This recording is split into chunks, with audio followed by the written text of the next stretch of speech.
Globes have always been a source of fascination, whether it's displayed as a work of art or an education tool. To take this big planet that we're on and encapsulate it into this little model is very intriguing to people. Replogle is the largest manufacturer of the world. Behind the global empire is a reputation for innovative design, precise mapping, and an ongoing demand for globes. The credo was once a globe in every home is now a globe in every room. The Explorer Globe has 3D relief and advanced cartography, and no matter where you drop your finger, it's guaranteed bang on. To have a child be able to feel, oh wow, there's the world, the internet can't replace that. As the most accurate model of our planet, nothing can match the geography of a globe.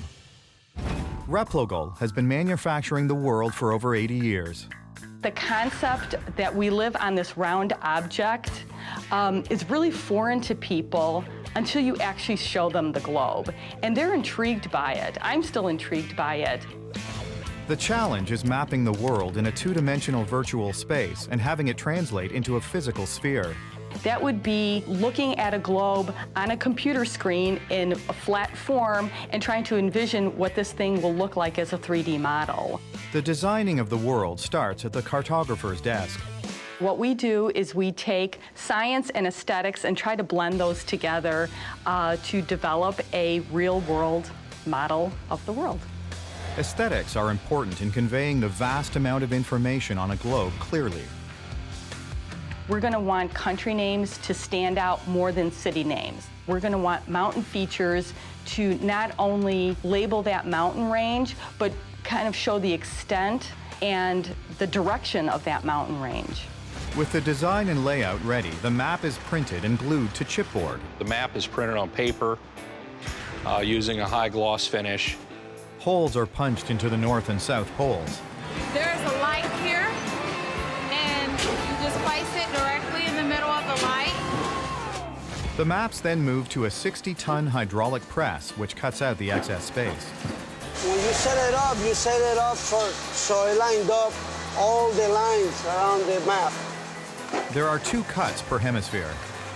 The most important one is the first one that you cut right on the line, and then the second one, if you don't cut the first one right, the second one is messed up also. The excess space is called gores. The space between those gores is removed so that the geometry, when it's then pushed into a sphere, allows that geometry to come together and actually match up. Now the hemispheres are turned from 2D surfaces into their final 3D form. This is the liner. Then you put this out here. This is north side, this is south side. Inside those hemispheres is where the mountains are actually already engraved into the steel. The pressure from the punch is great enough that it forces the material from the cardboard up into those mountains. When I took one home to my grandkids, they never had one before. They took them to school and showed it to the kids at school, and they were just excited. They said, oh, my grandma makes the world. After making the 2 halves of the world, the hemispheres get trimmed at the equator. All of the globe maps are printed with excess ocean and land mass, so that when we do the trimming process, we do have a little bit of a fudge factor. This is what makes the globe. If we don't trim these, you can't put them together. That fudge factor is important, allowing the 2 hemispheres to be trimmed so they align perfectly. What I do is I trim the north and the south, send it over to assembly, they put it together, we send it out. Replogle has been putting the world together for 83 years. The Explorer was first introduced in 1930 and was one of the very first items that the company made. Luther Replogle is the name behind the brand. He developed the globe business, and his credo was that there should be a globe in every home. With 250 models sold globally, this company has brought the world to the world. Before this globe goes out to the world, the 2 halves need to come together. I first put this 1/2 shell in to get hot glue on it. I get hot glue on it. Then I take the 1/2 shell out, sit it over here to put what we call a hoop in it. The two halves make a whole, and the equator is taped for extra hold. The time dial, meridian, and base are all attached to the north and south poles. The meridian on the globe basically holds the Earth at the tilt of its axis.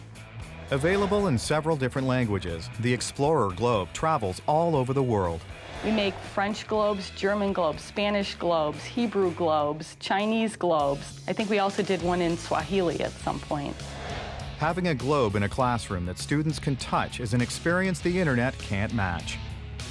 It's not the same as having a globe in a child's hands and them understanding that this is the Earth that we live on.